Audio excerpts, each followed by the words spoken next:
the Healing Through Love podcast with Charlene Lynch and Rose Davidson. In episode 114, discover how to defy medical odds with Avital Miller, exploring stories of recovery from severe illness using natural techniques.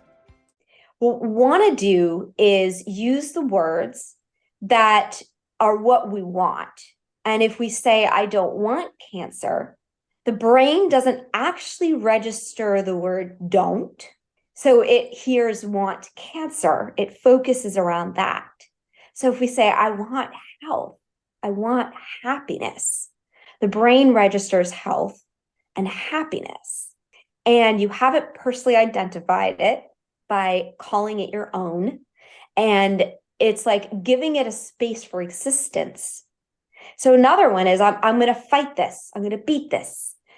And the energy of fight is, we want to think about what energy we're in the process is the energy we end up with. And what consciousness, what vibration, what feeling do you feel when you say the word fight? You might feel charged up, but you might not feel peace within. Welcome to another episode of Healing Through Love.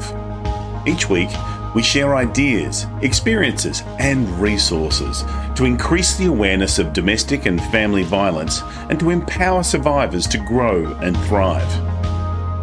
We talk with experts who share their advice, or with people who have experienced abuse, no matter where they are on their journey. This is all about healing through love. And now, here are your hosts, Charlene Lynch and Rose Davidson.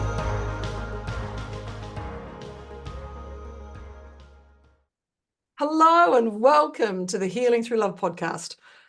You're in a space where stories of strength, resilience, and transformation unfold. I'm your host, Charlene Lynch, and I'm honoured to be your guide through this journey of empowerment and healing. Today, we have a very special episode tailored just for you. Whether you're driving or sipping a cup of tea or simply taking a moment to yourself, I want you to know that you're in a safe place. Healing Through Love is more than a podcast. It's a community, a beacon of hope, a reminder that you are not alone. In this episode, we have a guest who will share their story that resonates with the core of our mission, a story that illuminates the power of love, resilience, and unwavering strength that lies within each and every one of us. So settle in and take a deep breath and let the healing begin. But before I dive into our inspiring narrative, a quick reminder that if you find value in our episode, please considering sponsoring us and supporting us by subscribing and sharing and leaving a review. Your engagement helps us reach the hearts and spread the message of healing through love. Today, we've got a very special guest, and she's going to correct me if I say her name wrong. Avital Miller is a best-selling a bestseller and 4 times award-winning author of books around healing happens and practice. So we're going to dive in deep to what it looks like from a spiritual perspective and also from a science perspective. Hello and welcome. Hello, thank you so much. Yeah, the trick for saying my name is if you see me stand up, I'm not very tall, but if you ask Siri on my phone to write my name, Siri writes, I'll be tall. Avital, I'll be tall. There's still hope for me as there's hope for all of us. I love it. I love it. I love it. I'm nearly 6 foot tall. I love this. This is beautiful. All right, now let's dive in. Look, there's a reason why you wrote the books that you did. And I just, are you okay to have a conversation about your healing journey? Absolutely. Absolutely. Thank you for asking that. So the thing that I love imparting out there and what comes from my story is to take the perceptions that we have and then notice the potential for them to change, for them to transform, and the healing that can cause through our entire nervous system, no matter what we're wanting to heal from. I'm known as the one woman campaign against You'll Never. And this happens when I start telling people my stories. I was told I couldn't dance, but then you found me performing in front of thousands of people, nationally televised. at the Miss South India pageant. And I was told that I couldn't write, but I published the book, Healing Happens, Stories of Healing Against All Odds, that won 4 awards and hit bestseller on Amazon. As part of that, I healed from an autoimmune disorder beyond what was expected and started to notice so many other stories out there of people healing beyond what was expected, which is also why I put that specific book together, so we could really see more and more evidence of things being beyond the potential of what we might expect. And that comes from a lot of different angles. And I had a verbally abusive ex-husband who, told me I couldn't amount to anything. I mean, pretty much, and just would constantly put me down, and learning how to step away from that. And at that time, when I was going through the divorce, it wasn't that commonplace yet. So having to go through all the pride and the shame associated with that, and regaining my personal confidence, but my personal joy, which really, really got lost during that time. Along with being told I couldn't write, I was told that I shouldn't go get a psychology degree. And I'm back in school now. So I previously have an engineering degree, a major in dance, and now I'm back in school getting a positive psychology degree. And I'm getting around 100% on everything, which means sometimes I end up with more than 100%. And this is after never getting A's in papers in high school and grade school and being told I couldn't write. So I don't think this is just me and my potential. I feel like that potential can happen for everyone. Absolutely. They say, show me the boy at 7 and I'll show you the man. And that pattern of belief and the things that we're told that hold us in that cycle of limiting beliefs that then we're just rinse, repeat for the rest of our lives. But these patterns are designed to be broken, and we don't need to carry these patterns from our families and previous generations. We can rewrite our own story, just like you have. This is beautiful. So what steps would you help our audience go through so that they can have a look at where they are and what it is that they want to change so they can move forward? Yeah. So the biggest thing that I'm going to say with this is to, instead of necessarily looking at where we are and evaluating it, because then we're making a judgment around it, we're saying that there's something wrong. And this podcast is called Healing Through Love. And love is the sense of admiring, accepting, sending love to whatever exists within your life. So love is not passing judgment. It's not making a statement that there is something wrong. And the word healing by itself, we need to be careful, because a lot of times that comes with the implication that there's something wrong. And that can seed a lot of hate within our own being. And so the term healing by itself can be contradictory for the potential of healing. I healed from the issues that I had, not because I was trying to heal, but because I was trying to live in the best way possible. I kind of considered my health issues like being put in arranged marriage. I didn't make the choice. I was told I have this for life. I said, well, let me figure out how to live with this in the best way possible, how to understand it. So you go through an investigation and an exploration, I would say, into yourself, into everything that exists within you. The most important thing is going to be how you feel inside. And then when we often say, you create your goals and then go for it. And then we said, well, the form isn't necessarily what we have control over, and the divine is a better designer than we are. So focus on how you want to feel. But in any moment, you can change how you feel to how you want to feel. But I also feel that there's a purpose for all of the feelings that exist within us right now.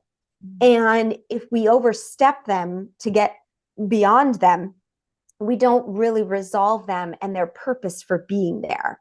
When it comes to some of the studies from behavioral science, they've even looked at, if you bypass emotions, they can linger for so long.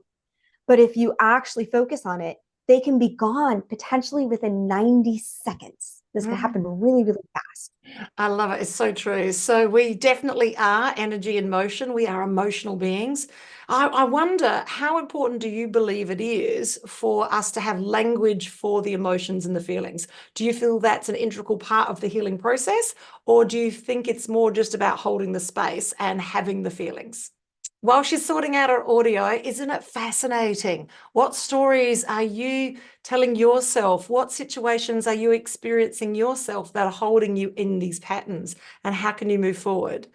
It's a fascinating opportunity. Yes, and it's also confronting as well, because many of us have used language and have thought processes around how we are and what it is that we do. And that's our baseline. And we sort of almost blame the things that we're not amazing at for holding us in this pattern. But if you're listening today and you are a survivor of family and domestic violence, then we would love to have you at one of our Pamper Days that are coming up. Thank you so much for listening. This is a great opportunity for me to share with you about our upcoming Pamper Days that we have locally and internationally. And if you're a survivor yourself, please connect with Healing Through Love and we'll point you in the direction of a local Pamper Day. Think day spa on steroids. And if you're a practitioner listening today and you would like to participate by holding the space for somebody to heal, please contact us. We have many events coming up globally and we'd love to have you on board. Now, we were talking about healing, and so can we dial back and have a conversation in and around the healing, and what does that look like, and how important is language in this part of healing? And do we have to give language to our feelings? Do we have to just sit in them and journal them? Like, how important is language in this process of identification of the healing? Yeah, well, there's two sides to this question. And one is, I'm going to say, do you need language or not? But the second is going to be, when you're using language, what language are you using? So language is a form of communication, and it's a way to have ourselves be acknowledged by others and hear our own selves, to acknowledge our own selves in return. If you find other ways to do that, whether through movement, expression, or just meditating, you don't necessarily need language. You don't necessarily have to be communicating with somebody, but it is very, very healing, absolutely, to voice what is going on and to be accepted and loved by others, and then also by your own self in return, in response to whatever it is you voice. And then there are ways that we choose to use the language. And one of the other things I am is also a neuro-linguistic programming practitioner. And they spend a lot of time defining and understanding what language is going to be most supportive. One of the things you want to be careful of is saying something is my cancer versus cancer. And even using the word cancer. What we want to do is use the words that are what we want. And if we say, I don't want cancer, the brain doesn't actually register the word don't. So it hears want cancer. It focuses around that. So if we say, I want health, I want happiness, the brain registers health and happiness. And you haven't personally identified it by calling it your own. And it's like giving it a space for existence. So another one is, I'm going to fight this. I'm going to beat this. And the energy of fight is, we want to think about what energy we're in the process is the energy we end up with. And what consciousness, what vibration, what feeling do you feel when you say the word fight? You might feel charged up, but you might not feel peace within. So what words can you say? I'm coming into alignment. I'm moving towards who I'm meant to be. I'm tuning in with what is happening and what is meant to happen right now. Are other ways to say that to still be a winner. So those are a couple examples of language to think about. I love it. Language, every part of language has a frequency, and it is about being on that frequency for the outcome that you're looking for. And if we use language all the time, we're just not even paying attention and almost reprogramming ourselves to keep ourselves in those frequencies. And when it's not anyone else doing it, it's us doing it. And as a survivor myself, I've become very aware of the language that I use that was holding me in those patterns of behavior, and it has now change your language, change your life. I love it. I love it. Okay, so like, what's next for you? What are you doing moving forward? Yeah, look, I am in a very, very fun year in my life because I went back to school. And I also realized that because what I've been doing is going into corporations and leading full day leadership seminars and traveling all around US and Canada for that. And that's a lot while I'm in school full time. So instead, and school's online. So instead, I am studying in all of these exotic places. While I'm in school online. And I do host a virtual program on Monday nights. So that'll be later tonight. It's Monday night, my time. It's Tuesday morning, your time. And that is a way to keep accessing and practicing those things that are going to connect your desires to reality one step at a time. So that's called Sit and Succeed. So that is always an ongoing. You can also tap into my social media anytime because I'm putting a new video out every single day of content that is going to help you take those steps. And there's just a nice way to connect. And when you have questions, when you have things you want me to cover, I can help with those in either of those platforms.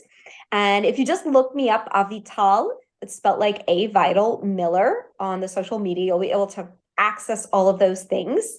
And so that's kind of like the immediacy of this next year. But basically, as soon as I'm done with school, I actually may continue to get more degrees, but I just probably won't be a student full time. So that means I'll be hitting the ground running, doing more public speaking in person again, and would love to connect with anyone who really wants that sense of motivation, the leadership skills, and the greater understanding of how to go through this health and healing process. Oh, I love it. It is the human condition healing. We're always healing from something. It is part of our evolution. I love this. I love this. And all of the links to get in contact with you will be in the show notes and also in the show description as well. So reach out. I love it. Now, who would be the type of person that would reach out to have a conversation with you? What business would they be in if they're looking for you to come and speak to their people? Yeah. So I speak in a number of different environments, but when it comes to the corporations, it is all different types of businesses. But what happens is it's an awareness that great management builds the productivity, the employee satisfaction, the employee retention, and the profitability that we're craving. And so I come in and bring in those leadership skills. And I didn't mention this, but I've been a program manager at Microsoft. I've been a fitness director. I've been a sales and marketing director at book publishing, having my own business. And then with all the education and training that I have. So that comes together for all of the leadership seminars. But when you're looking to dive through to understand greater truth in life and how to achieve your goals, so different entrepreneurial groups, spiritual groups, health and healing groups, I've spoken in churches. I also have a minister certification. So I'm really happy for people in a lot of different environments who are seeking somebody who's high energy and going to give you what's beyond the cutting edge information. And also marrying the balance, like we mentioned before, of what comes from spirit and intuition and what comes from science. I love that. The balance of the two. It's been a lovely conversation. At the core of this is that we all have the capacity to heal. And we all need to heal as it's part of the human condition. And the decision is yours. You can change your language. You can change your thought process. You can give yourself the space. And just because that's the way you were born doesn't mean that's the way you have to end up. You can make different choices. As a recovered alcoholic, I can tell you, you can make choices. And as a recovered hoarder, I can tell you, you can make choices. So it is about what life do you want to live? And what do you need to do to get there? And I love everything that you talk about. These are all the steps that are needed to take to get to the outcome that you're looking for. And if you're listening today and you belong to a company and you're looking for more of that leadership and management conversation, great, reach out and we can have a conversation as well. Now, in closing, what would be your words of wisdom to our audience? Sing your sweet song. So that means being who you are, but also being so comfortable with it that it comes out sweetly in a song. Oh, I love that. That is so beautiful. It has been a lovely conversation here at Healing Through Love and talking about stories that help us move forward. And by sharing these stories, we see that we're not alone and that together we can grow and make a difference. That's a goodbye from me and a goodbye from Avital.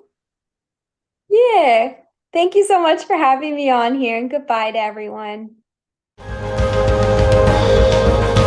Thank you for joining us for this episode of Healing Through Love. You can get further resources, see the show notes, or simply reach out to us via our website at htlaustralia.org. Thanks so much for joining us, and we look forward to your company next time on the Healing Through Love podcast.